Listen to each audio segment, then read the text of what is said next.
Hello बच्चों, कैसे हैं आप लोग।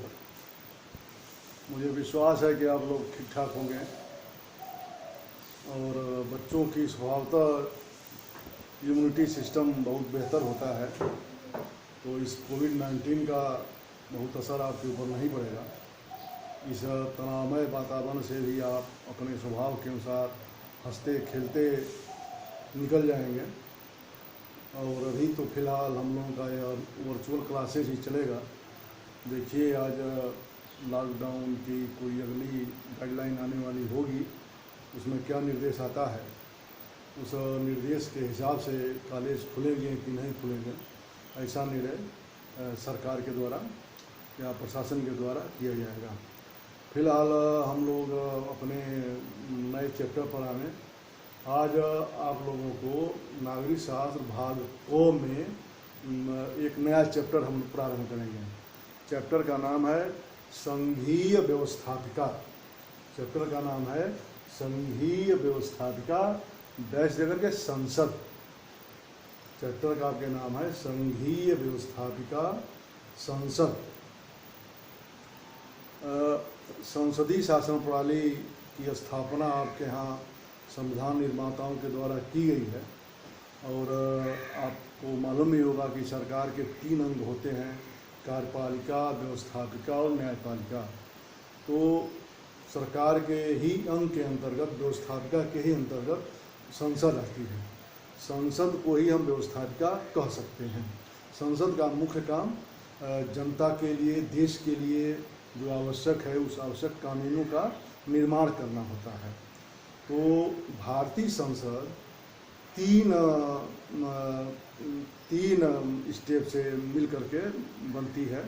जैसे भारतीय संसद के 3 अंग हैं, मुख्य रूप से 3 अंग हैं। पहला राष्ट्रपति, फिर लोकसभा और राज्यसभा। इन तीनों के मिले हुए स्वरूप को हम संसद कहते हैं। भारतीय संसद के 3 अंग होते हैं, राष्ट्रपति, लोकसभा और राज्यसभा। इन तीनों को मिला करके संसद का निर्माण होता है। इसके अंतर्गत हमारा जो प्रश्न होगा कि लोकसभा की शक्तियों और कार्यों को बताइए। प्रश्न के लिए लोकसभा की शक्तियों और कार्यों को बताइए। उसके बाद उत्तर लिख करके हेडिंग डालेंगे लोकसभा की शक्तियाँ तथा कार्य। लोकसभा की शक्तियाँ तथा कार्य। लोकसभा भारतीय संसद का लोकप्रिय सदन है। लोकसभा भारतीय संसद का लोकप्रिय सदन है। इसमें जनता के द्वारा सीधे चुने हुए प्रतिनिधि इसके सदस्य होते हैं। लोकसभा में जनता के द्वारा सीधे चुने गए प्रतिनिधि सदस्य होते हैं। जैसे हर एक नियत समय के बाद चुनाव होता है और 18 वर्ष की आयु पूरी कर चुका प्रत्येक स्त्री पुरुष इस मतदान में भाग ले सकता है।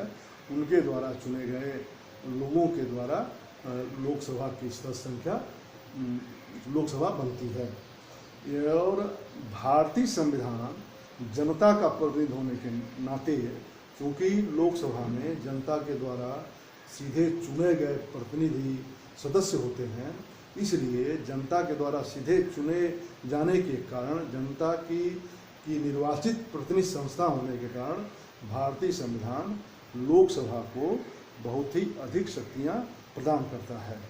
और एक बात आप यह स्मरण कर लीजिएगा कि भारतीय संसद का निर्माण राष्ट्रपति, लोकसभा और राज्यसभा से मिलकर होता है। इसमें लोकसभा संसद की महत्वपूर्ण इकाई है। लोकसभा संसद की महत्वपूर्ण इकाई है। वैसे संसद के तीनों अंग अपने अपने जगह पर महत्वपूर्ण हैं। राष्ट्रपति का अपना महत्व है, लोकसभा का अपना महत्व है, राज्यसभा का अपना अलग महत्व है। लेकिन इन तीनों में भी लोकसभा का महत्व थोड़ा संविधान के द्वारा अधिक कर दिया गया है, क्योंकि इसमें इसके सदस्यों का निर्वाचन सीधे जनता के द्वारा होता है। यह जनता की प्रतिनिधि संस्था है, इसलिए लोकसभा अधिक महत्वपूर्ण बन जाती है। इसकी प्रमुख शक्तियों का अध्ययन इस प्रकार किया जा सकता है। हेडिंग डालेंगे विधायी शक्तियाँ। हेडिंग रहेगी विधायी शक्तियाँ। विधायी शक्तियों को कानून निर्माण की शक्तियां भी हम कह सकते हैं। संविधान के प्रावधानों के अनुसार लोकसभा को जो कानून बनाने की शक्ति प्राप्त है वो काफ़ी व्यापक और विस्तृत है। संविधान ने लोकसभा को जो कानून बनाने की शक्ति प्रदान की है वो काफ़ी व्यापक है और काफ़ी विस्तृत है, उसकी कोई सीमा नहीं है। यह संघ सूची, समवर्ती सूची और अवशिष्ट शक्तियों तथा कुछ विशेष परिस्थितियों में राज्य सूची के विषय पर भी कानून का निर्माण कर सकती है। साधारण विधेयक दो प्रकार का होता है, साधारण विधेयक और वित्तीय विधेयक। तो जो साधारण विधेयक होते हैं, साधारण विधेयक लोकसभा और राज्यसभा दोनों में किसी भी सदन में प्रस्तावित किए जा सकते हैं। इसे पारित होने के लिए दोनों सदनों से स्वीकृति मिलनी आवश्यक है। कोई भी विधेयक लोकसभा और राज्यसभा दोनों सदनों से स्वीकृति मिलने के बाद ही कानून का स्वरूप ग्रहण करता है। लेकिन मान लीजिए कोई ऐसी स्थिति आ गई कि लोकसभा ने किसी विधेयक को पारित किया और राज्यसभा उस विधेयक से असहमत प्रकट कर दी, राज्यसभा उस विधेयक के उस प्रारूप से सहमत नहीं है, तो ऐसी स्थिति में आवश्यकता पड़ने पर दोनों सदनों का संयुक्त अधिवेशन बुलाया जाता है, ज्वाइंट सेशन बुलाया जाता है। इस ज्वाइंट सेशन में उस विधेयक पर पुनर्बहस होती है। व्यवहार में देखा जाए तो लोकसभा के सदस्यों की संख्या राज्यसभा के सदस्यों की संख्या के दोगुनी से भी अधिक है, इसलिए विधेयक उसी रूप में पारित हो जाता है जिस रूप में लोकसभा की इच्छा होती है। इस प्रकार हम देख सकते हैं कि कानून निर्माण के क्षेत्र में लोकसभा की शक्तियाँ अधिक व्यापक हैं। सबसे अब तक जो यह परंपरा यह रही है कि जो भी महत्वपूर्ण विधेयक होते हैं वह लोकसभा में ही पहले प्रस्तावित किए जाते हैं। जो भी महत्वपूर्ण विधेयक हैं पहले लोकसभा में ही प्रस्तावित किए जाते हैं। इस प्रकार हम देखते हैं कि कानून निर्माण के क्षेत्र में, विधायी क्षेत्र में लोकसभा की शक्तियाँ बहुत ही महत्वपूर्ण हैं, बहुत ही व्यापक हैं, बहुत ही विस्तृत हैं। और यह अलग बात है कि दोनों सदनों की स्वीकृति मिलनी आवश्यक है, लेकिन जब दोनों सदनों की स्वीकृति नहीं मिली, किसी विधेयक में मतभेद हो गया, तो दोनों सदनों की संयुक्त बैठक बुलाई जाती है। संयुक्त बैठक में लोकसभा के सदस्यों की संख्या राज्यसभा के सदस्यों की संख्या के दुगनी से भी अधिक है, इसलिए विधेयक उसी रूप में पारित हो जाता है जिस रूप में लोकसभा चाहती है। अब अगली हेडिंग आपकी है वित्तीय शक्तियाँ। वित्तीय शक्तियाँ, वित्त माने होता है धन। जैसा हमने अभी इसके पहले विधायी शक्तियाँ में हमने बताया कि विधेयक दो प्रकार के होते हैं, एक साधारण विधेयक और एक वित्त विधेयक। वित्त विधेयक उस विधेयक को कहते हैं जो धन संबंधी होता है, जिसमें नए कर लगाए जाते हैं अथवा पुराने कर को संशोधित किया जाता है अथवा किसी कर को समाप्त कर दिया जाता है, या जो देश का प्रतिवर्ष जो बजट प्रस्तुत किया जाता है, तो इसे वित्तीय मतलब धन से संबंधित जो भी विधेयक होता है उसे वित्तीय विधेयक कहते हैं। तो चूंकि भारतीय जो लोकसभा है वह जनता की प्रतिनिधि संस्था है, इसलिए वित्तीय क्षेत्र में लोकसभा की शक्तियाँ अधिक व्यापक हैं और जनता की प्रतिनिधि होने के कारण देश के वित्त पर लोकसभा का सीधा नियंत्रण होता है। अनुच्छेद 109 के अनुसार, संविधान के अनुच्छेद 109 के अनुसार कोई भी वित्त विधेयक लोकसभा में ही प्रस्तुत किया जा सकता है, राज्यसभा में नहीं। लोकसभा से पारित होने के बाद वह विधेयक राज्यसभा में भेजा जाता है, जहां राज्यसभा के लिए आवश्यक है कि वह 14 दिन के अंदर उस विधेयक पर विचार करके उसे लोकसभा को वापस करे। यदि वह 14 दिन के अंदर विचार नहीं करती है तो वह विधेयक स्वतः पारित मान लिया जाएगा, अथवा यदि राज्यसभा उस वित्तीय विधेयक में कोई संशोधन प्रस्तावित करती है या कोई परिवर्तन करती है तो उसे मानना या न मानना लोकसभा की इच्छा पर निर्भर करता है। इस प्रकार हम देखते हैं कि वित्तीय क्षेत्र में भी लोकसभा की शक्तियाँ काफ़ी अधिक हैं, विस्तृत हैं, महत्वपूर्ण हैं। अगली हेडिंग है कार्यपालिका शक्तियाँ। अगली हेडिंग डाल लीजिए, कार्यपालिका शक्तियाँ। भारतीय संविधान देश में संसदीय शासन प्रणाली की स्थापना करता है। जैसा कि आपको मालूम है, कई बार बताया जा चुका है कि अपने यहाँ संसदीय शासन प्रणाली की स्थापना संविधान के द्वारा की गई है। तो उसका सबसे बड़ा मतलब परिणाम यह है कि संघीय कार्यपालिका अर्थात मंत्रिमंडल, प्रधानमंत्री और मंत्रिमंडल लोकसभा के प्रति पूरी तरह उत्तरदायी होते हैं। वे तभी तक अपने पद पर बने रह सकते हैं जब तक लोकसभा में उनका विश्वास हो या लोकसभा में उनका बहुमत हो। लोकसभा कभी भी अविश्वास प्रस्ताव पारित करके मंत्रिमंडल को पद से हटा सकती है, पदच्युत कर सकती है। इसके अतिरिक्त लोकसभा के सदस्य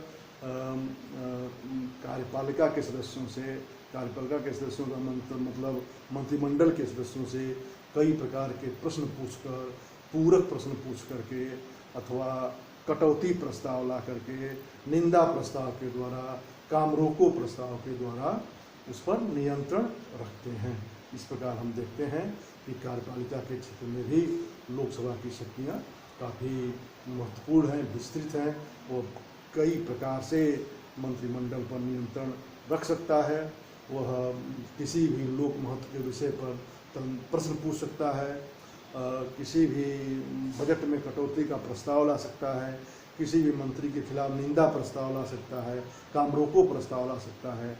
इन प्रस्तावों के द्वारा वह कार्यपालिका पर नियंत्रण रखता है। अगली हेडिंग है संविधान संशोधन की शक्ति। अगली हेडिंग है संविधान संशोधन की शक्ति। लोकसभा राज्यसभा के साथ मिलकर के संविधान में संशोधन कर सकती है। यहाँ पर एक महत्वपूर्ण तथ्य यह है, महत्वपूर्ण विचार यह है, जहाँ मैं आपका ध्यान आकर्षित करना चाहूँगा कि इस संविधान संशोधन के संदर्भ में दोनों सदनों की शक्तियाँ यानी लोकसभा और राज्यसभा दोनों सदनों की शक्तियाँ बराबर हैं। संविधान संशोधन विधेयक लोकसभा अथवा राज्यसभा किसी भी सदन में प्रस्तावित किया जा सकता है और यह तभी पारित माना जाएगा जब दोनों सदनों के द्वारा इसे स्वीकृति मिल जाए। यदि संविधान संशोधन के संदर्भ में दोनों सदनों में मतभेद उत्पन्न हो जाता है तो संशोधन का प्रस्ताव स्वतः समाप्त हो जाएगा। ऐसी स्थिति में संसद के संयुक्त अधिवेशन का कोई प्रावधान नहीं है। इस प्रकार आप यह समझ गए होंगे कि संविधान संशोधन के संदर्भ में दोनों सदनों की शक्तियाँ एक समान हैं, एक बराबर हैं। और संविधान में संशोधन के भी कई प्रावधान हैं। संविधान में कुछ प्रावधान ऐसे हैं जिसमें संशोधन करने के लिए संसद के दोनों सदनों यानी लोकसभा और राज्यसभा के कुल बहुमत तथा उपस्थित एवं मतदान में भाग लेने वाले सदस्यों के 2/3 बहुमत से स्वीकृति मिलनी आवश्यक है।